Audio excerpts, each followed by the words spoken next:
6. deo knjige, rad sna. Svi ostali dosadašnji pokušaj da se problemi sna reše nadovezivali su se neposredno na manifesti sadržaj sna, dat u sećanju, težeći da iz njega dobiju tumačenje sna, ili ako su se tumačenja odrekli, da stvore sud o snu, o njegovoj prirodi, ukazivanjem na sadržaj sna. Samo sada se jedino suočavamo sa jednim drugim činjeničnim stanjem. Između sadržaja sna i rezultata naših posmatranja za nas se uvlači novi psihički materijal, latentni sadržaj sna ili misli sna. Iz ovoga došli smo našim postupkom, a ne iz manifestnog sadržaja sna, do toga da smo razvili i riješili značenje sna. Zato sada kao nešto novo primamo jedan nov zadatak koji ranije nije postojao. Zadatak da ispitamo odnose manifestnog sadržaja sna prema njegovim latentnim mislima i da istražimo proces kojima je od posljednjih postao prvi. Misli sna i sadržaj sna nalaze se pred nama kao dve verzije istoga sadržaja na dva različita jezika, ili bolje rečeno, sadržaj sna izgleda nam kao prenos misli sna u neki drugi način istraživanja, čije znakove i sintatičke zakone treba da otkrijemo upoređivanjem originala i prevoda. Misli sna su nam bez daljega razumljive čim smo za njih saznali. Sadržaj sna je dat, tako reći, hieroglifskim pismom, čiji se znaci imaju pojedinačno preneti u jezik misli sna. Očigledno bili bismo dovedeni u zabludu kada bismo ove znake hteli čitati prema njihovoj vrednosti slike, namjesto prema njihovom simboličkom odnosu. Pretpostavimo da ja pred sobom imam jedan rebus, zagonetku u slikama, kuća, na čijem se krovu može vidjeti čamac, zatim jedno jedino slovo, onda jedna ljudska figura u trku čija je glava odstranjena apostrofom i slično. Ja bi sad mogao biti zaveden da kritikujem i da ceo sastav ove slike i njene sastavne delove proglasim besmislenim. Čamac ne spada na krov jedne kuće, a jedna osoba bez glave ne može trčati. I osoba je veća od kuće, iako sve to treba da predstavlja jedan pejzaž. U to onda ne mogu da se uključe pojedine slova azbuke, jer njih u slobodnoj prirodi nema.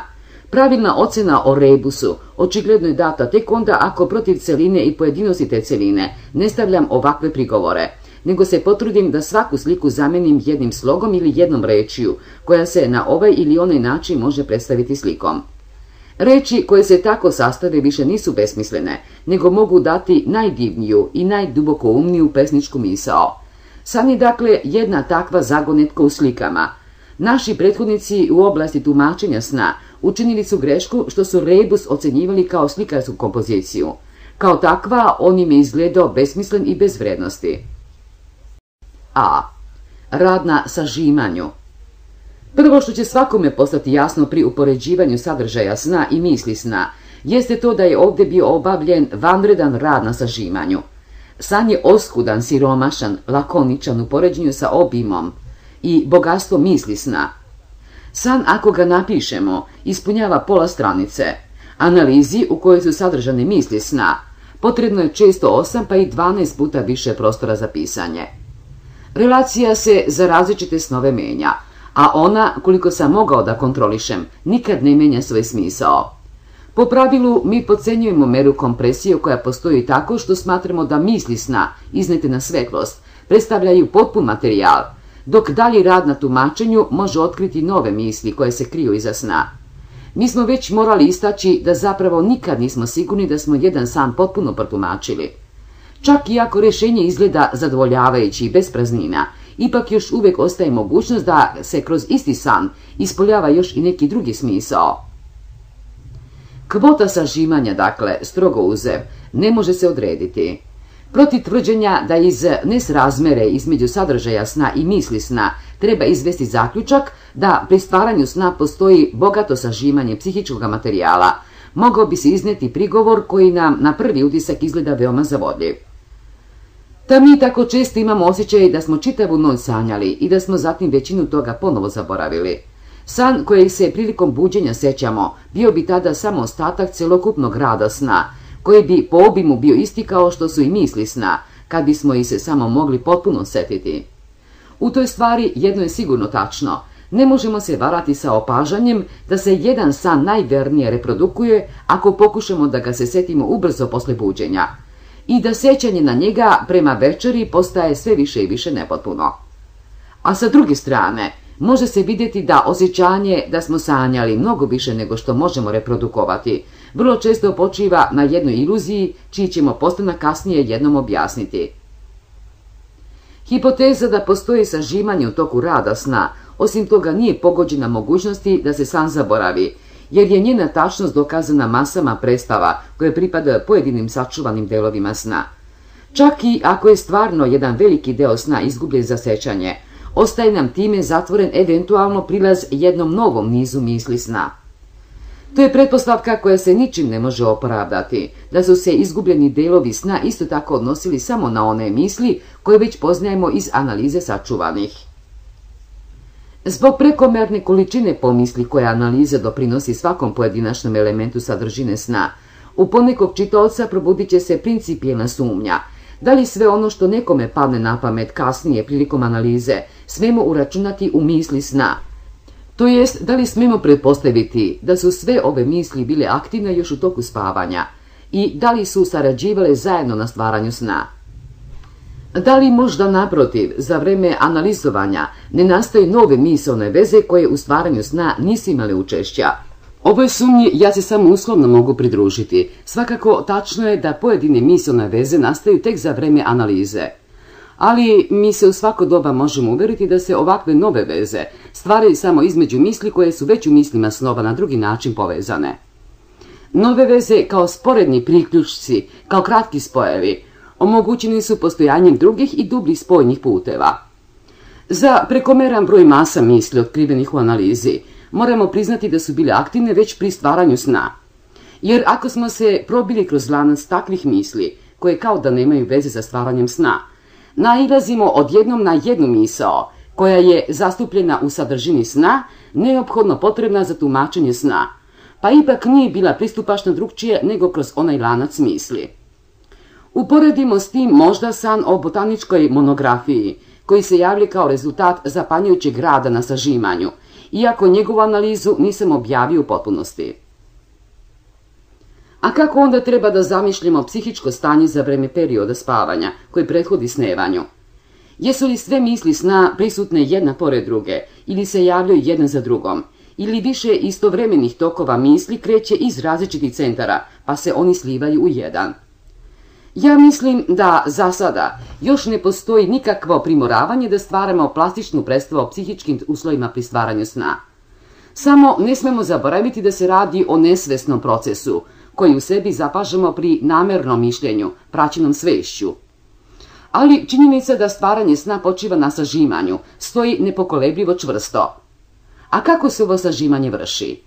Ako razmislimo da je od pronađenih misli sna samo najmanji broj zastupljen u snu preko jednog od njihovih predstavnih elemenata, trebalo bi zaključiti da se sažimanje obavlja putem izostavljanja, to jest da san nije verno prevođenje ili projekcija misli sna, tačka po tačka, nego jedna veoma nepotpuna i puna praznina verzija misli sna. Ovo saznanje veoma je nepotpuno, kao što ćemo uskoro vidjeti, ali oslonimo se najprije na njega i pitajmo dalje. Ako samo mali broj elemenata iz misli sna dospeva u sadržinu sna, koji su to uslovi koji određuju njihov izbor? Da bismo o tome dobili objašnjenje, skrenut ćemo sad svoju pažnju na one elemente sadržine sna koji su svakako morali ispuniti tražene uslove. San, čijem je stvaranju doprinilo jedno naročito snažno sažimanje, poslužit će kao najpovoljniji materijal za ovo istraživanje. Odabrao sam prvo san o botaničkoj monografiji. Sadržaj sna. Napisao sam monografiju o jednoj neodređeno ostavljenoj vrsti biljaka. Knjiga leži predamnom i ja upravo prelistavam jednu umetnutu sliku u boji. Uz egzemplar je povezan jedan osušeni primjerak biljke. Najupadljiviji element ovoga sna jeste botanička monografija. Ova dolazi iz utisaka onoga dana kada sam sanjao. U izlogu jedne knjižare zaista sam video jednu monografiju o rodu ciklama. U sadržaju sna pominjanje ove vrste nedostaje. U njemu su ostali samo monografija i njen odnos prema botanici. Botanička monografija odmah pokazuje svoj odnos prema radu o kokainu, koji sam nekada napisao. Od kokaina ide misaona veza s jedne strane prema svečanom spisu i izvesnim događajima u jednoj univerzitetskoj laboratoriji, a s druge strane prema mom prijatelju očnom lekaru doktoru Kenigsteinu, koji je imao svoga udjela u iskorišćavanju kokaina. Na sličnost doktora K nadovezuje se dalje sećanje na prekinuti razgovor koji sam s njim vodio prethodne večeri i na raznovrsne misli o nagrađivanju za lekarske usluge među kolegama. Ovaj razgovor sada je stvarni izazivač sna. Monografija o ciklami isto tako, jedna je aktuelnost, ali indiferentne prirode. Kao što vidim, botanička monografija pokazuje se kao srednja zajednička između oba doživljaja dana, preuzeta neizmenjena od indiferentnog utiska, sa psihički značajnim doživljajem povezana obilatim asocijacionim vezama. Ali ne samo sastavljena predstava botanička monografija, nego i svaki od njenih elemenata, botanička i monografija, odvojeno prolazi kroz višestruke veze sve dublje i dublje u splet misli sna. Uz botanička spadaju sećanja na ličnost profesora Gertnera, na njegovu ženu u cvetu, na moju pacijentkinju koja se zove Flora i na damu o kojoj sam ispričao priču sa zaboravljenim cvećem. Gertner navodi ponovo na laboratoriju, na razgovor sa Königsteinom. U isti razgovor spada i pominjanje obeju pacijentkinja. Od žene sa cvećem odvaja se jedan misaoni put ka omiljenom cveću moje žene, čiji drugi izlaz leži u naslovu monografije koju sam danju letimice video. Osim toga, reč botanička podsjeća na jednu epizodu u gimnaziji, na jedan ispit iz vremena univerzitetskih studija i jedna nova tema započeta u onom razgovoru. Tema o mojim sklonostima nadovezuje se posredstvom moga, u šali tako nazvanog omiljenoga cveća artičoke, na misaoni lanac koji polazi od zaboravljenog cveća. Iza artičoke krije se s jedne strane sećanje na Italiju i s druge strane na jednu scenu iz detinjstva, sa kojom sam otvorio svoje odnose prema knjigama, koji su mi otada postali intimni. Reč botanička dakle predstavlja pravu čvornu tačku u kojoj se za san sastoji mnogobrojni misaoni putevi, koji su, to mogu sa sigurnošću tvrditi, s punim pravom bili dovedeni u vezu u onom razgovoru. Ovdje se nalazimo sred jedne fabrike misli u kojoj kao u Feberovom Remek-delu. Ein Tritt-tausend Fäden regt, die Schifflein herüber, hinüber schissen, die Fäden ungesehen fließen, ein Schlag tausend verbindenden schlägt. Prevod. Jedan udarac nogom pokreće 1000 niti, čunci lete ovamo, lete onamo. Niti teku nevidljivo, a jedan udarac stvara 1000 veza. Monografija o snu ponovo dodiruje dve teme, jednostranost mojih studija i visoku cenu mojih sklonosti. Sklonost svakako nije dobra reč za nemačku reč Liebhaberei. Ovdje autor nesumnjivo misli na svoje bibliografske sklonosti. Kraj objašnjenja. Iz ovog prvog istraživanja stičemo utisak da su elementi botanička i monografija bili primljeni u sadržaj sna zato što sa najvećim brojem misli sna mogu pokazati najobilnije dodire. Dakle, stoga što predstavljaju čvorne tačke u kojima se sastoji vrlo mnoge misli sna, zato što su u odnosu na tumačenje sna od mnogostrukog značenja. Ovu činjenicu koja se nalazi u osnovi ovoga objašnjenja možemo i drugčije izraziti i onda reći: svaki od elemenata sadržaja sna iskazuje se kao preddeterminisan, kao višestruko zastupljen u mislima sna. Još više ćemo saznati ako preostale sastojke sna ispitamo u vezi sa njihovim pojavljivanjem u mislima sna. Slika u boji koju otvaram ide na jednu novu temu, kritiku mojih kolega na moje radove, i na jednu temu već zastupljenu u snu, na moje amaterske sklonosti. Osim toga, na dečje sećanje, u kojima cepam jednu knjigu sa slikama u boji. Osušeni primjerak biljke dodiruje moj doživljaj sa herbarijumom u gimnaziji i ovo sećanje naročito ističe. Ja dakle vidim kakve vrste odnos između sadržaja sna i misli sna. Nisu samo elementi sna mnogostruko determinisani mislima sna, nego su pojedine misli sna i u snu zastupljene kroz više elemenata. Od jednog elementa sna vodi asocijacioni put do više misli sna, od jedne misli sna ka više elemenata sna.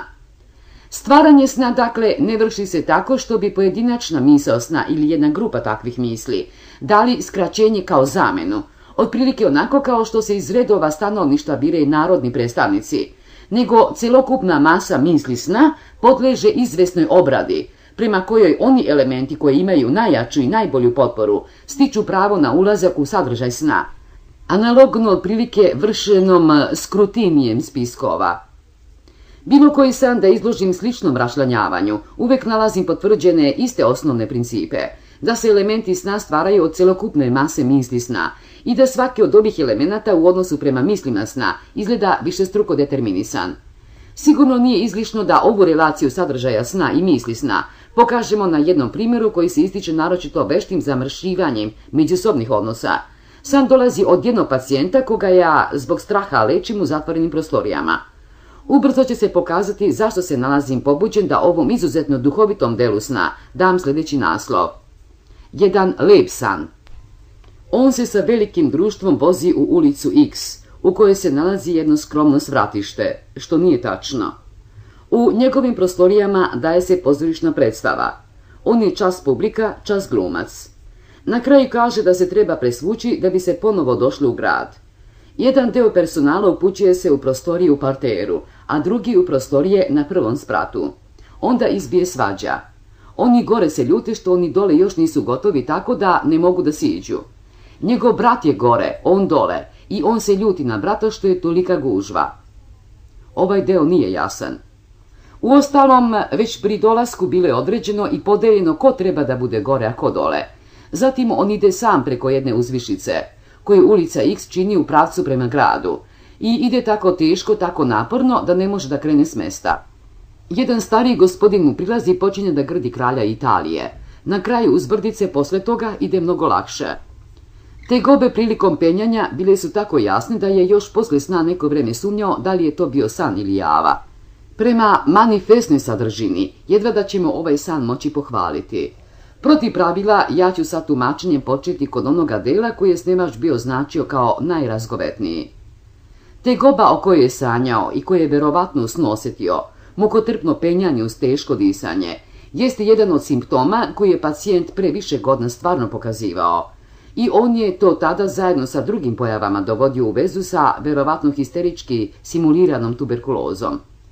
Nama je već poznata ova senzacija inhibiranja hodanja, karakteristična za san, iz ekshibicioni snova.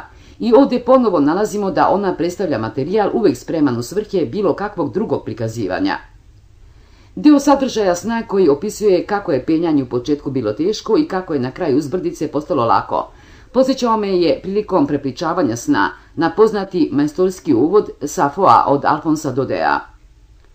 Tamo jedan mlad čovjek svoju Draganu nosi u stepenice, na početku laku kao pero, ali ukoliko se više penje, utoliko je ona teže na njegovim rukama. I ta scena je primjerna za tog odnosa čijim prikazivanjem Dode želi da opomene mlade ljude da ne rasipaju ozbiljniju sklonost na devojke niskoga porekla i sumnjive prošlosti. Mada mi je bilo poznato da je moj pacijent pre kratkoga vremena održavao jednu ljubavnu vezu sa jednom damom iz pozorišta, da je tu vezu raskinuo, ipak nisam očekivao da ću naći da je moja pomisao za tumačenje opravdana. Također i u romanu Safo bilo obrnuto nego u snu. U snu je penjanje na početku bilo teško, a kasnije lako. U romanu je služilo simbolici samo ako se ono što se u početku uzelo kao lako, na kraju završilo kao težak teret. Na moje zaprepašćenje, pacijent je napomenuo da se tumačenje veoma lepo slaže sa sadržinom komada koje je prethodne večeri gledao u pozorištu. Komad se zvao Oko Beča, Rund in Wien, i obrađivao je životni tok jedne devojke, koja je u početku pristojna devojka, kasnije ulazi u polusvet, sklapa veze sa ličnostima na visokim položajima. Na taj način dospeva visoko, ali na posljedku sve više propada. Komad ga je posjetio i na neki drugi koji je davan pre više godina i koji je nosio naslov Od stepenice do stepenice, von Stufe zu Stufe. I na plakatima kojima je taj komad najavljivan, mogli su se vidjeti stepenice od više stepenika. A sada da tumačimo i dalje. Na ulici X stanovala je glumica s kojom je moj pacijent održavao posljednji odnos pun događaja. U ulici ne postoje nikakva gostionica, ali kada je toj dami za ljubav proveo jedan dan leta u Beču, on je odseo u jednom malom hotelu u njenoj blizini. Napuštajući hotel rekao je kočijašu, srećan sam što bar nikakvu gamad nisam pokupio. Uostalom također jedna od njegovih fobija. Na to će kočijaš. A kako se tu može uopšte odsesti? To nije nikakav hotel, to je zapravo samo svratište. I ovdje igra reči čini ovo mesto neprevodljivim. U tekstu stoji in die Höhe kommen, popiti se uvis, što sam ja izrazio sa dospeva visoko, i herunterkommen, što znači propadati u prenosnom smislu, a silaziti u običnom smislu. Odsesti je prevod originalnog absteigen, što nas opet podsjeća na štige, stepenice. Za ovo stratište nadovezuje se kod njega s mjesta sećanje na jedan citat. Bei einem Wirte Wundermild, da war ich jüngst zu Gaste. Kod jednog divnog i blagog domaćina bio sam nedavno u gostima. A domaćin u Ulandovoj pesmi jeste jabuka. A sada jedan drugi citat nastavlja ovaj misaoni lanac. Faust igrajući se mladom. Einst hat ich einen schönen Traum, da sah ich einen Apfelbaum. Zwei schöne Äpfel glänzen dran. Sie reizen mich, ich stieg hinan. Jednom sam sanjao divan san, video sam jednu jabuku. Dve lepe jabuke su sijale na njoj. One su me izazivale, ja sam se popeo gore. Lepotica, također iz Fausta. Der Apfelchen begehrt ihr sehr, und schon vom Paradiese her. Von Freuden fühl ich mich bewegt, dass auch mein Garten solche trägt. Veoma žudite za jabučicama, i to već od raja na ovamo. Radost me obuzima što i moja bašta rađa takve. Nije mogućna ni najmanja sumnja šta se krije pod rečima jabuka i jabučica. Šta više, lepe grudi su bile prve među dražima kojima je glumica vezala moga snevača. Prema kontekstu analize, imali smo puno pravo da prepostavimo da se san svodi na jedan utisak iz detinjstva. Ako je to bilo tačno, onda se moralo odnositi na dadilju toga čoveka, koja će uskoro napuniti 30 godina. Za dete dadiljine grudi stvarno znače svratište. Dadilje, kao i Dodeova Safo, javlja se kao aluzija na ljubavnicu napuštenu pre kratkog vremena. U sadržaju sna također se pojavljuje stariji brat pacijentov i on je gore, a sam pacijent dole. To je opet jedno obrtanje stvarnog odnosa, jer je brat, koliko mi je poznato, izgubio svoj društveni položaj, a moj pacijent ga je stekao. Pri reprodukovanju sadržaja sna snevač je izbegao da kaže da je brat gore, a da je on sam postao parter. To bi bila jedna suviše jasna izjava, jer kod nas se kaže za neku osobu ona je parter, ako je izgubila i imanje i položaj. Dakle, u istom prenošenju, kao što upotrebljavamo i reč heruntergekommen, propao. Mora dakle imati nekog smisla što je na ovom mjestu u snu nešto predstavljeno obrnuto. Obrtanje mora važiti i za jedan drugi odnos između misli sna i sadržaja sna. Postoji i mig na to kako ovo obrtanje treba izvesti. Očigledno na kraju sna, gdje stvari sa penjanjem stoje ponovo obrnuto neku romanu Safo, onda lako vidimo na kakvo se obrtanje misli. U romanu Safo čovjek nosi ženu koja sa njim stoji u seksualnim odnosima. U mislima sna radi se dakle obrnuto o jednoj ženi koja nosi čovjeka i pošto se takav slučaj može dogoditi jedino u djetinjstvu, onda se ponovo odnosi na dadilju koja nosi odojče na rukama. Kraj sna, dakle u romanu Safo, i dadilju predstavlja u istom nagoveštaju. Kao što je autor romana, birajući ime Safo, imao na umu jednu lezbijsku naviku, tako i delovi sna u kojima su lica zaposlena gore i dole, aludiraju na fantazije seksualne sadržine, koje okupiraju snevača i kao potisnute požude nisu bez veze sa njegovom neurozom. Samo tumačenje sna ne pokazuje da li su u snu predstavljene fantazije, a ne sjećanja na stvarna zbivanja. Ono nam pruža samo jednu sadržinu sna i prepušta nam da sami utvrdimo njenu realnu vrednost. Stvarni i imaginarni događaj javljaju se ovdje i ne samo ovdje, nego i kod stvaranja važnijih psihičkih tvorevina no što su snovi, najprije kao istovredni. Veliko društvo, kao što već znamo, znači tajnu. Brat nije ništa drugo do predstavnik svih kasnijih suparnika kod žene. Unet u scenu iz detinjstva pomoću Zurück fantaziran, retrospektivne fantazije. Epizoda sa gospodinom koji grdi italijanskog kralja odnosi se posredstvom jednoga recentnog i samoga po sebi ravnodušnog doživljaja, ponovo na osobe nižeg staleža koje se guraju više društvo. Izgleda kao da se detetu na grudima daje opomena koju Dode upućuje mladiću. Objašnjenje. Fantastična priroda situacija koja se odnosi na snevačevu dadilju dokazana je objektivno istaknutom okolnošću što je dadilja u ovom slučaju bila majka. Uostalom, podsjećam na žaljenje mladoga čoveka iz anegdote, pomenuto ranije što situaciju kod svoje dadilje nije umeo bolje da iskoristi, a to je svakako izvor ovoga sna. Kraj objašnjenja. Da bismo pri ruci imali još i treći primjer za proučavanje sažimanja prilikom stvaranja sna, iznosim delimičnu analizu jednog drugog sna, koji dugujem jednoj starijoj dami koja je kod mene na psihoanalitičkom lečenju. Kao što odgovara teškim stanjima straha od kojih je bolesnica patila, njeni snovi sadržavali su prekomerno bogat seksualni misaoni materijal, čije uzimanje na znanje ju je u početku isto tako jako iznenadilo, kao što ju je i prestrašilo. Pošto tumačenje sna ne mogu da izvedem do kraja, izgleda da se materijal sna raspada na više grupa bez neke vidljive povezanosti. San o Gundelju, sadržaj sna. Ona se podsjeća da ima 2 gundelja u jednoj kutiji kojima mora pokloniti slobodu jer će se inače ugušiti. Ona otvara kutiju. Gundelji su sasvim litavi. Jedan odleti kroz otvoren prozor, a drugog prignječi prozorsko krilo dok je prozor zatvarala, kao što je to neko od nje zatražio. Izražavanje gađenja. Analiza. Njen je muž otputovao. Njena 14-godišnja ćerka spava u krevetu pored nje. Mala joj uveče skreće pažnju da je jedan muljac upao u čašu s vodom. Ali ona propušta da ga izvadi iz vode i ujutru žali jadnu životinicu.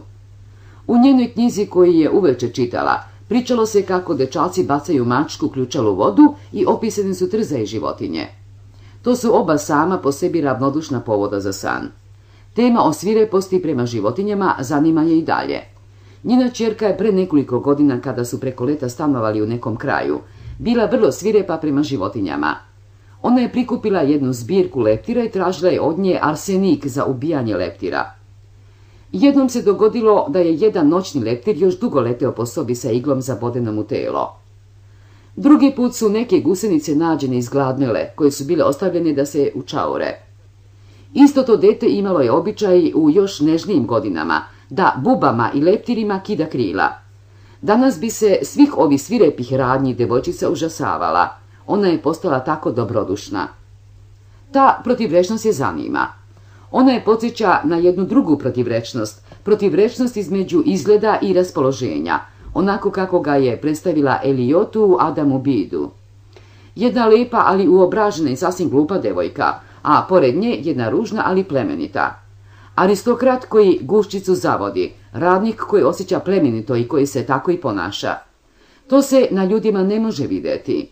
Ko bi na njoj mogao vidjeti da je muče čulne želje? Iste godine kada je mala pravila svoju zbirku leptira, kraj je patio od navale gundelja. Deca su besnila protiv jednog čovjeka koji je gundeljima kidao krila, pa zatim njihova tela gutao. Ona je rođena u maju, udala se također u maju. Objašnjenje.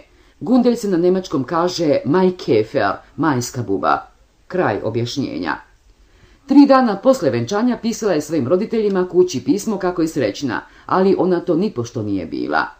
Uveče pre toga sna, ona je među starim pismima tražila i svoje djeci pročitala razna ozbiljna i komična pisma. Tako je jedno veoma smešno pismo nekog učitelja klavira, koji joj se kao domaći učitelj udvarao, a i pismo jednog aristokratskog obožavaoca. To je upravo izazivač sna. Sebi prebacuje što je jedna od njenih kćeri dobilo u ruke jednu ružnu Maupassanovu knjigu. Ovdje treba dopuniti, takva lektira je otrov za mladu devojku. Ona sama je u svoje mladosti mnogo crpla iz zabranjenih knjiga.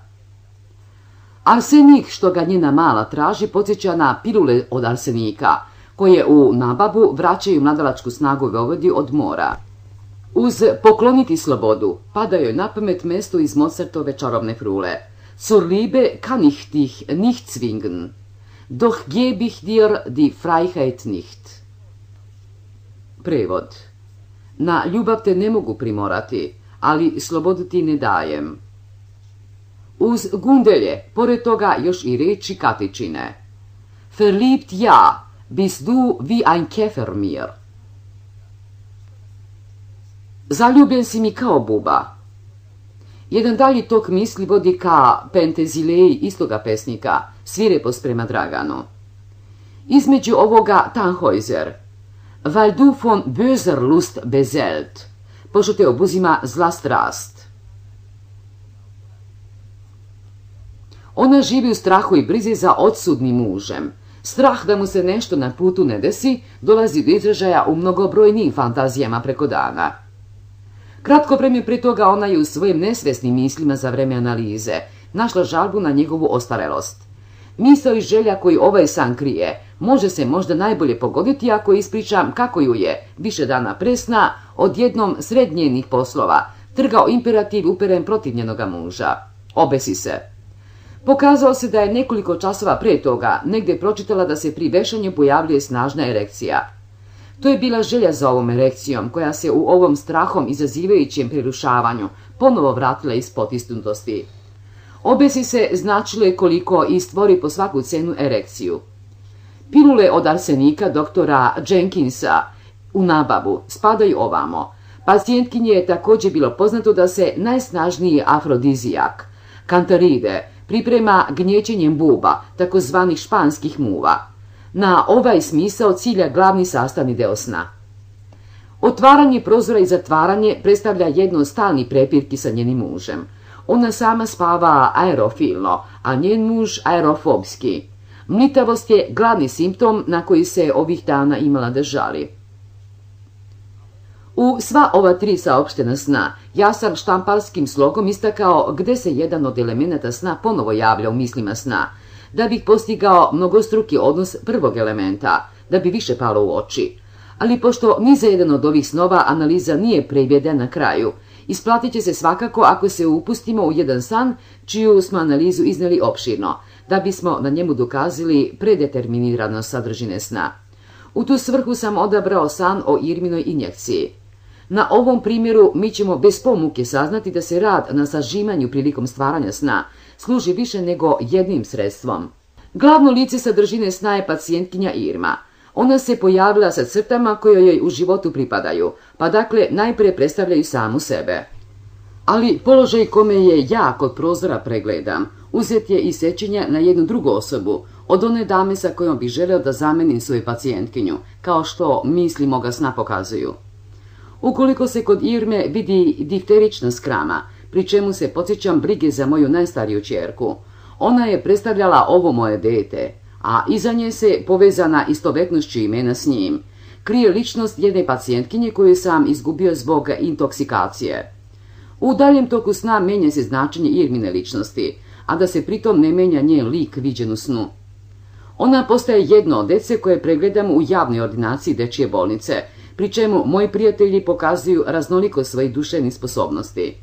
Taj prelaz očigledno posredovalo je predstavljanje moje ćerke deteta. Opiranjem pri otvaranju usta, ova ista Irma postaje aluzijom na jednu drugu damu koju sam jednom pregledao i dalje u istoj vezi na moju sopstvenu ženu. U bolesnim promjenama koje sam otkrio u njenoj guši, ja sam pored toga prikupio aluzije još na čitav niz drugih osoba. Sve ove osobe na koje nailazim prilikom praćenja Irme ne pojavljuju se u snu u telesnom obliku. One se kriju iza osobe iz sna Irme koja se pretvorila i postala jedna zajednička slika, da bome sa crtama punim kontradiktornih osobina.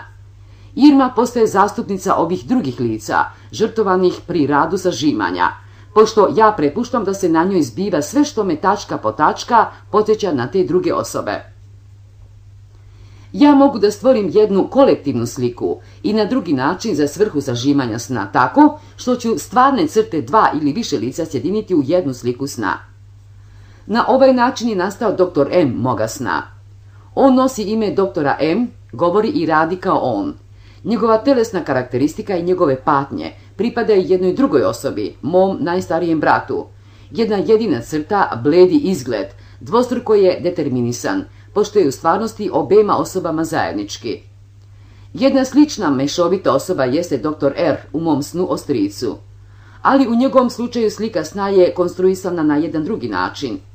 Crte što su svojstvene jednome, ja nisam sjedinio sa crtama drugoga i zato iz slike sećanja izvesne crte pojedinca nisam ispustio, nego sam krenuo postupkom po kome Galton stvara svoje porodične portrete, da naime obe slike projicira jednu iznad druge, pri čemu se zajedničke crte jače ističu, a one koje se ne slažu jedna drugu brišu i u slici postanu nejasne. U snu o stricu ističe se tako plava brada kao pojačana crta iz fizionomije dva lica i zato nejasne fizionomije. Ona pored toga sadrži aluzije na moga oca i na mene, preko posredničke predstave o seđenju. Građenje kolektivnih i složenih osoba jeste jedno od glavnih sredstava kojim saživanje sna obavlja svoj rad. Uskoro će mi se pružiti prilika da o njemu raspravljamo u vezi s nečim drugim. Upadanje predstave u san o injekciji isto tako je mnogostruko determinisano, s jedne strane parafrazičnom istozvučnošću sa difterijom, a s druge strane kroz odnos prema pacijentu kojeg sam poslao na istok i čije se histerija ne prepoznaje. Kao interesantan primjer sažimanja služi i pominjanje propilena u snu. U mislima sna nije bio sadržan propilen nego amilen. Moglo bi se pomisliti da je ovdje zauzelo mesto jednostavno pomeranje kod stvaranja sna. Tako jeste. Samo ovo pomeranje služi ciljevima sažimanja kao što pokazuje sljedeći dodatak u analizi sna. Ako se moja pažnja još jedan trenutak zaustavlja kod reči propilen, onda mi pada na pamet istozvučno sa propileji, a propileji se ne nalaze samo u Atini nego i u Minhenu. U tom gradu ja sam godinu dana poslije sna posjetio jednog svog prijatelja, koji je tada bio teško bolestan, i njegovo pominjanje postaje očevidno preko trimeltilamina, koje dolazi ubrzo iza propilena. Prelazim preko upadljive okolnosti da se ovdje, kao i na drugom mjestu kod analize snova, kao istovrednosne koriste asocijacije za povezivanje misli, najrazličitije vrednosti, i sklon sam iskušenju da sebi tako reći plastički predstavim proces, kojim je amilen u mislima sna bio zamenjen propilenom u sadržaju sna. S jedne strane nalazi se grupa predstava vezanih za moga prijatelja Otona, koji me ne razume, koji ne priznaje da sam u pravu i poklanja mi liker, koji miriše na amilen. S druge strane, povezana suprotnošću, grupa predstava vezana za moga berlinskoga prijatelja, koji me razume, koji bi mi priznao da sam u pravu, kome imam da zahvalim za tolike dragocjene informacije, također o hemiji seksualnih procesa. Ono što iz grupe Oto naročito treba da uzbudi moju pažnju, određeno je recentnim povodima koji izazivaju san. Amilen spada među ove izvrsne elemente, predestinirane za sadržinu sna.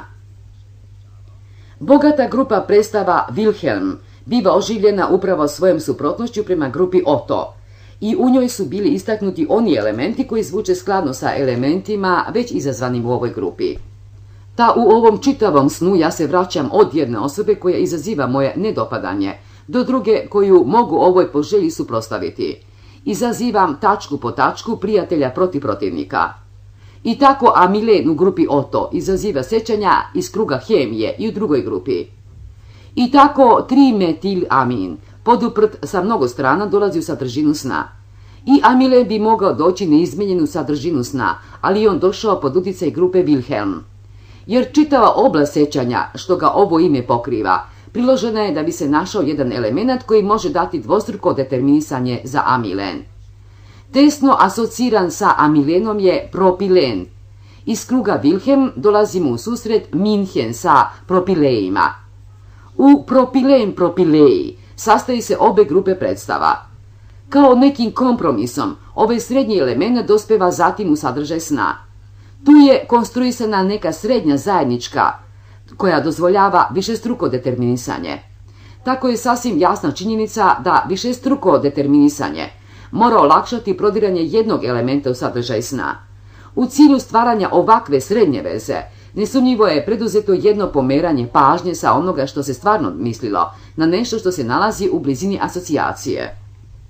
Proučavanje sna o iriminoj injekciji dozvoljava nam već da steknemo izvestan pregled o procesima saživanja za vreme stvaranja sna, kao na primjer, kako se daje prednost elementima koji se višestruko javljaju u mislima sna, kako se stvaraju nove jedinice, zbirna lica, mešovite tvorevine i kako se konstruišu zajedničke srednje jedinice. Mogli smo posmatrati izvesne pojedinosti rada na sažimanju. Čemu sažimanje služi i koji faktori ga stvaraju? To pitanje ćemo postaviti tek onda kada budemo htjeli da u celini obuhvatimo procese pri stvaranju sna. Zadovoljimo se za sada konstatacijom da sažimanje sna postoji kao značajna relacija između misli sna i sadržine sna. Najjasnije rast sna se vidi na sažimanju, ako je on za svoje objekte izabrao reči i imena. San sa rečima uopšte često postupa kao i sa stvarima, i zato su one sposobne da se kombinuju na isti način kao predstave konkretnih predmeta. Rezultati takvih snova su komični i neobični neologizmi. Prvo, kad mi je jedan kolega nekom prilikom poslao svoj članak, u kome je po mom mišljenju jedno novo fiziološko otkriće bilo precenjeno i pre svega opisano suviše ushićenim izrazima, ja sam sljedeće noći sanjao jednu rečenicu koja se očigledno odnosila na tu raspravu. To je stvarno jedan noregdalski stil. Rešenje ove tvorevine reči u početku mi je zadavalo mnogo glavobolje.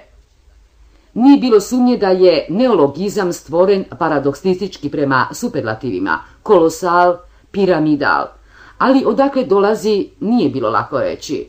Naposletku se ovo čudovište raspalo na dva imena, Nora i Ekdal, iz dve poznate Ibsenove drame. Nešto ranije čitao sam u novinama jedan članak o Ibsenu, koji je napisao isti autor, čije sam posljednje delo u snu ovako kritikovao. Drugo. Jedna od mojih pacijentkinja saopštava mi kratak san, koji se završava jednom besmislenom kombinacijom reči.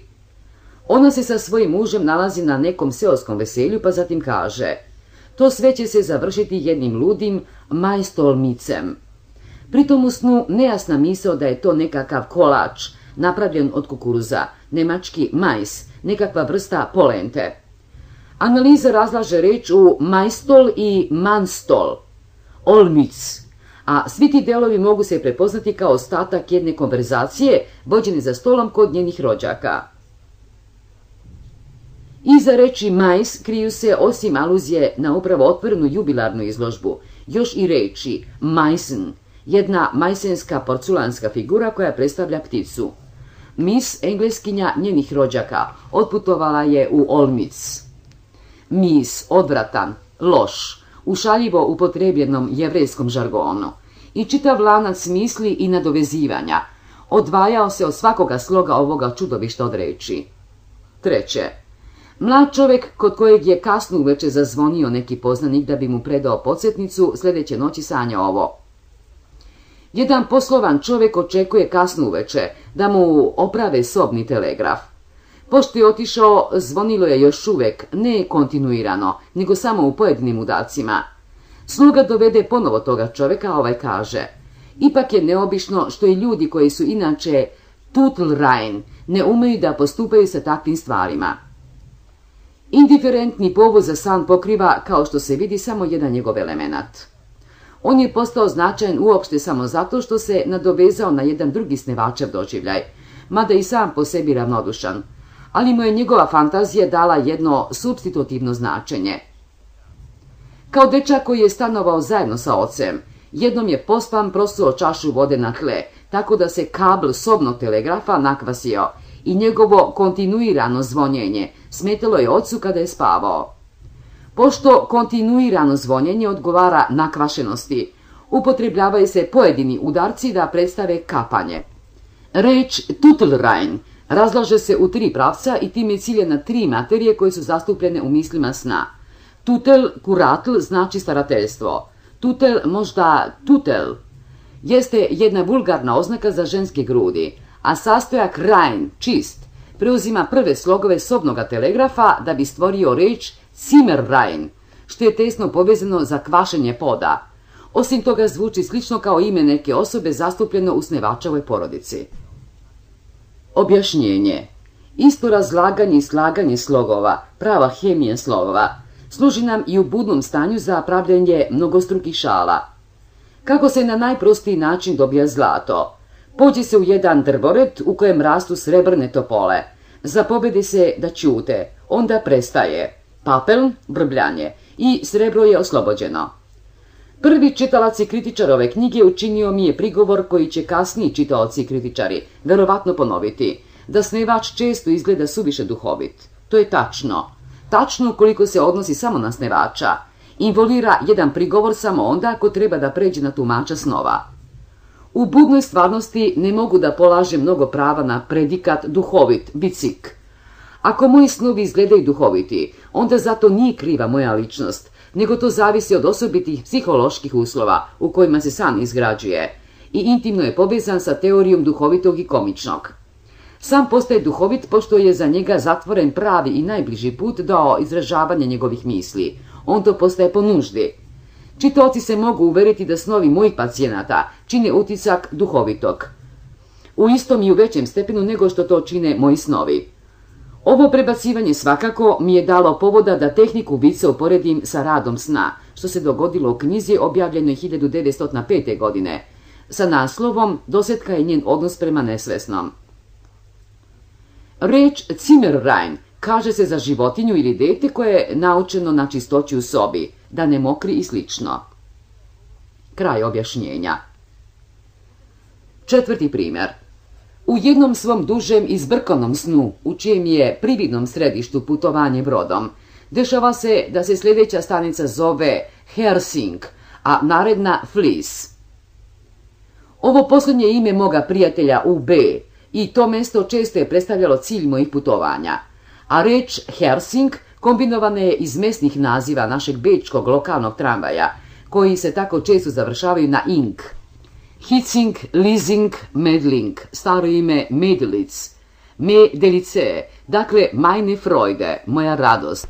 I od engleske reči hearsay, po čuvenju, što upućuje na klevetanje i uspostavlja odnos prema indiferentnom izazivaču sna preko dana.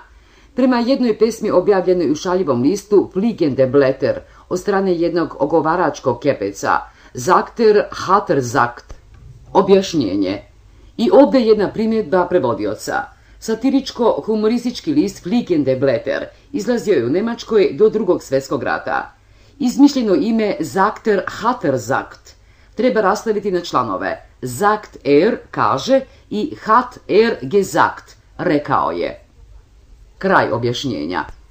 Kroz odnos krajnjeg sloga ing prema imenu Flis dobijamo Vlissingen, što je stvarno ime jedne stanice koju dotiče moj brat kada nam se iz Engleske vraća u posjetu. Engleski naziv toga mesta Vlissingen glasi flushing, što na engleskom znači crvenjenje i podsjeća na pacijente sa crvenilom straha, koje ja lečim, a i na jednu noviju publikaciju Betereva o ovoj neurozi koja mi je dala povoda da se ljutim. 5. primjer. Drugi put sanjam san koji se sastoji iz 2 odvojena dela. Prvi deo je reč koje se živo sećam, autodidasker, a drugi deo verno se pokriva sa jednom kratkom i bezazlenom fantazijom, koju sam pre nekoliko dana izmislio sa sadržajem kako profesoru N. Kad ga prvi put budem video, moram reći. Pacijent o čije sam vas stanju posljednji put konsultovao, zaista pati samo od jedne neuroze, tačno onako kao što ste vi slutili. Novostvorena reč autodidasker sad treba da udovolji 2 zahtevima, da sadrži komprimirani smisao ili da ga zastupa. I drugo, ovaj smisao mora biti u dobroj vezi sa mojom odlukom ponovljenom iz budnog stanja, da profesoru N dam to zadovoljenje. Reč autodidasker se sad lijepo može rastaviti u autor, autodidakt i lasker, na koga se priključuje lasal. Prve od ovih reči vode do ovoga puta značajnog, povoda za san. Ja sam svojoj ženi doneo više svezaka jednog poznatog autora, sa kojim moj brat živi u prijateljstvu, a koji je, kao što sam saznao, rodom iz istog mjesta kao i ja. Jedne večeri ona je razgovarala sa mnom o dubokom utisku koji je na nju načinila divljivo tužna istorija jednog propalog talenta u jednoj od Davidovih novela. Naš razgovor se poslije toga okrenuo ka tragovima obdarenosti koju kod naše dece zapažamo. Pod uticajem onoga što je baš pročitala, moja žena je izrazila zabrinutost koja se odnosila na decu, a ja sam je tešio napomenom da se upravo takve opasnosti vaspitanje mogu ukloniti. Tokom noći moj je tok misli išao dalje, prihvatio zabrinutost moje žene i s time se svašta drugo ispreplelo. Jedna primjedba koju je pesnik stavio protiv moga brata u vezi sa venčanjem ukazala je mojim mislima na jedan sporedan put koji je mogao voditi predstavljanju u snu. Ovaj put vodio je u Breslau, grad u Šleziji u Šljonsku, danas Vroclav, gde se udala jedna dama s kojom smo bili u veoma prisnom prijateljstvu. Za zabrinutost da pored žene propadne, a to je činilo jezgro mojih misli sna. Ja u Breslavu pronađoh primjer u slučajima Lasker i LaSalle, što mi je istovremeno omogućilo da prikažem oba načina na koja ovaj kobni uticaj vodi u nesreću. Objašnjenje. Lasker je umro od progresivne paralize, dakle usled posljedica infekcije dobijene kod žene, Louise. LaSalle je, kao što je poznato, poginuo u dvoboju zbog jedne dame. Ferdinand LaSalle je osnivač nemačko-socijaldemokratskog pokreta, rođen je u Breslau. Eduard Lasker, rođen u Jaročinu, nedaleko od Breslaua, osnivač Narodne liberalne stranke u Njemačkoj, obojica Jevreji. Kraj objašnjenja. Ono chercher la femme, u što se ove misli mogu sažeti, prenosi me u jednom drugom smislu na moga još neoženjenoga brata, koji se zove Aleksandar. I sad primjećujem da Alex, kako smo njegovo ime skraćivali, glasi otprilike kao izvrnuto Lasker, i da je ovaj faktor morao sudjelovati u tome da mojim mislima ukaže na zaobilazni put preko Breslaua. Igrarija sa imenima i slovima, kojom se ovdje bavim, ima međutim još jedan dalji smisao. Ona zastupa želju za srećnim porodičnim životom za moga brata, i to ovim putem. U romanu o umetniku Löwer, koji je sadržajno morao biti blizak mojim mislima sna, pisac je, kao što je poznato, u epizodama opisao sebe i svoju porodičnu sreću, a u romanu se pojavljuje pod imenom Sandoz. Verovatno je prilikom zamene imena pošao ovim putem. Zola daje, kada se čita obrnuto, kao što deca tako rado čine, Aloz. To ime mu je sigurno bilo još uvijek premalo prerušeno. Zato se slog Al, kojim počinje ime Aleksandar, zamenio trećim slogom istoga imena Sand, i tako se stvorilo Sandoz. Tako je slično nastalo i ono moje autodidasker. Moja fantazija, kako profesoru N pričam da bolesnik kojeg smo obojica vidjeli boluje samo od jedne neuroze, ušla je u san na sljedeći način. Kratko vrijeme pre završetka moje radne godine dobio sam jednog pacijenta kod kojeg me je moja dijagnostika ostavila na cedilu. To je bila neka teška organska bolest. Možda se mogla pretpostaviti neka promjena na kičmenoj moždini, ali se nije mogla dokazati. Bilo bi privlačno dijagnosticirati neurozu i to bi načinilo kraj svim teškoćama, da bolesnik nije tako energično poricao seksualnu anamnezu, bez koje ja nikakvu neurozu neću da priznam. U toj neprilici pozovem u pomoć ljekara koga kao čovjeka najviše poštujem, kao i ostale, i čijem se autoritetu najprije mogu prikloniti. On je saslušao moje sumnje, rekao mi da su opravdane, pa zatim dodao: posmatrajte toga čovjeka i dalje, bit će da je to neuroza. Pošto znam da on ne deli moje poglede o etiologiji neuroze, uzdržao sam se da mu protivrečim, ali svoju nevericu nisam sakrio. Nekoliko dana kasnije saopštio sam bolesniku da ne znam šta da počnem s njim i rekao sam mu da se obrati nekom drugom lekaru. I tada on, na moje najveće iznenađenje, počeo da me moli za oproštaj što me je lagao. Kazao je da se toliko stideo i sad mi je otkrio baš onaj deo seksualne etiologije koji sam očekivao, koji mi je bio potreban da bih mogao pretpostaviti postojanje neuroze. Za mene je to bilo olakšanje, ali ujedno i sramota. Morao sam sam sebi priznati da je moj konzilijarius, nezaveden obraćanjem pažnje na anamnezu, pravilnije video. Odlučio sam se da mu, čim ga ponovo vidim, kažem da je on bio u pravu, a ne ja. I baš to sada ja radim u snu. Ali kakvo ispunjenje želje treba da predstavlja to ako priznam da nisam u pravu? Baš to je moja želja. Ja bih želeo da nisam u pravu sa svojim strahovanjima. Respektive, želeo bih da moja žena, čija sam strahovanje u snu prisvojio, ne bude u pravu. Tema na kojoj se odnosi to, biti u ili ne biti u pravu u snu, nije mnogo udaljeno od onoga što je za misli sna zaista zanimljivo. Ista alternativa organskog ili funkcionalnog oštećenja kroz ženu, zapravo kroz seksualni život, tabes, paraliza ili neuroza, na koju se labavije niže način na koji je LaSalle propao. Profesor N igra ulogu u ovom čvrsto sastavljenom i pri brižljivom tumačenju sasvim providnom snu, ne samo zbog ove analogije i zbog moje želje da budem u pravu, a tako isto ni zbog svojih uzgrednih odnosa sa Breslauom i prema porodice naše prijateljice koja se tamo udala, nego i zbog sljedeće epizode koja se dogodila na kraju naše konsultacije. Pošto je svoj lekarski posao obavio sa konstatacijom one pretpostavke, Profesor je svoje interesovanje skrenuo na lične stvari. Koliko dece imate? 6. Na njegovom licu izraz respekta i poštovanja. Devojčice, dečaci? 3 i 3, to je moj ponos i moje bogatstvo. A sad pazite, sa devojčicama je stvar laka, ali dečaci čovjeku kasnije u vaspitavanju stvaraju teškoće. Prigovorio sam da su oni dosad ostali sasvim pitomi. Očigledno mi ova druga dijagnoza o budućnosti mojih sinova nije godila kao ni ona ranija da moj pacijent samo pati od neuroze. Ova dva utiska su kontinuitetom, doživljavanjem povezana zajedno. I ako primam u sam priču o neurozi, ja je zamenjujem razgovorom o vaspitanju, koji pokazuje još veću povezanost sa mislima sna, pošto se tako tesno dodiruje sa zabrinutostima moje žene što ih je kasnije izrazila.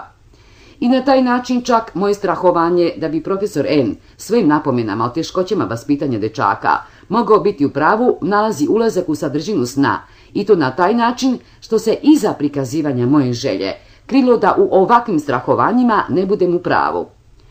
Ista fantazija neizmenjeno služi prikazivanju oba suprotna člana alternative. 6. primjer. Marcinovski. Jutros rano doživeo sam između sna i budnoće jedno veoma lepo sažimanje reči. Tokom obilja fragmenata sna, koji se jedva mogu setiti, zaprepastio sam se nekako na jednoj reči koju pred sobom vidim upola napisanu, a upola štampanu. Ona glasi Ercefilš i pripada jednoj rečenici koja je van svake veze potpuno izolovana i neprimetno ušla u moje svesno sećanje. Rečenica je glasila: to deluje ercefiliš na seksualno osjećanje. Odmah sam znao da bi zapravo trebalo da glasi erzijeriš, vaspitno. Kolebao sam se neko vreme da li možda ne bi pravilnije glasila ercifiliš. Pri tom mi pade na pamet reč sifilis i počinjući sa analiziranjem još u polusnu, lupao sam glavu kako mi to može doći u san, budući da sa ovom bolešću ni lično, niti pak profesionalno nemam nikakvih dodirnih tačaka. Zatim mi na pamet pade erceleriš, objašnjavajući ovo i objašnjavajući u isto vreme da sam sinoć od naše ercijerin, vaspitačica, bio postaknut da govorim o problemu prostitucije. Ja sam joj stvarno dao Hesejevu knjigu o prostituciji da bih ercijeriš vaspitno delovao na njen ne sasvim normalno razvijeni osjećajni život, pošto sam je mnogo što o tom problemu ispričao. I tad mi odjednom postade jasno da reč sifilis ne treba uzeti u doslovnom smislu, nego da ona stoji umjesto otrov, naravno u odnosu prema seksualnom životu. Rečenica u prevodu, dakle, sasvim logično glasi: svojom pričom hteo sam da na našu vaspitačicu vaspitno delujem na njen osjećajni život, ali se plašim da bi to u isto vreme moglo delovati kao da je trujem. Ercefiliš, ercin, ercefiliš. Izopačavanje reči u snu veoma su slično onima koja su nam poznata kod paranoičara, ali koja nalazimo i kod histerije i prinudnih predstava. Jezičke veštine dece koja u izvesnim vremenima sa rečima stvarno postupaju kao sa predmetima, pronalaze čak nove jezike i veštačka sklapanja reči i za sam predstavljaju ovdje zajednički izvor, a i za psihoneuroze. Analiza besmislenih tvorevina reči u snu naročito je pogodna zato da se prikaže stepen sažimanja u radu sna.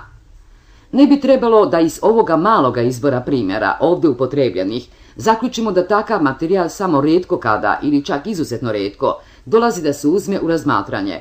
Naprotiv, taj materijal je vrlo čest, samo zavisnost tumačenja sna od psihoanalitičkog lečenja ima za posljedicu da se samo veoma mali broj primjera zapazi saopšti i da su saopštene analize većinom razumljive samo za poznavaoce patologije neuroze. Takav je jedan san doktora von Kaprinske, objavljen u Internacionalni časopis za psihoanalizu 1914. godine, u kome se nalazi besmislena tvorevina reči Svignum elvi. Zaslužuje da se pomene još slučaj da se u snu javlja reč koja sama po sebi nije beznačajna, ali koja obuhvata razna druga značenja, pošto je sama lišena pravog značenja, prema kojima se onda odnosi kao besmislena reč. To je slučaj u snu o kategoriji jednog 10-godišnjeg dečaka koji saopštava tausk. Kategorija ovdje predstavlja ženski polni organ i reč kategoriran, isto što i uriniran, mokriti. gde se u snu pojavljuju govori koji se kao takvi izričito razlikuju od misli, onda kao pravilo bez izuzetka važi da govor u snu proizilazi od govora spomenutog u materijalu sna. Tekst govora je ili u celini sačuvan ili u izrazu malo pomeren. Govor u snu je često sastavljen od raznih sećanja govora. Tekst je pritom ono što ostaje isto, a smisao je po mogućstvu izmenjen, tako da ima više značenja ili jedno značenje koje se razlikuje od originala. Govor u snu neretko služi samo kao aluzija na jedan događaj o kojem je bila reč. Objašnjenje. Kod jednog mladog čovjeka koji je patio od prinudnih predstava sa inače intaktnim i visoko razvijenim intelektualnim funkcijama, naišao sam nedavno na izuzetak od ovoga pravila. Govori koji su se pojavljivali u njegovim snovima nisu dolazili od govora koje je on slušao ili ih sam održavao, nego su odgovarali neizvitoperenom tekstu njegovih prinudnih misli, koje su mu u budnoći dolazile u sve samo izmenjene. Kraj objašnjenja. Ovo je kraj prve knjige Tumačenje snova od Zigmunda Freuda.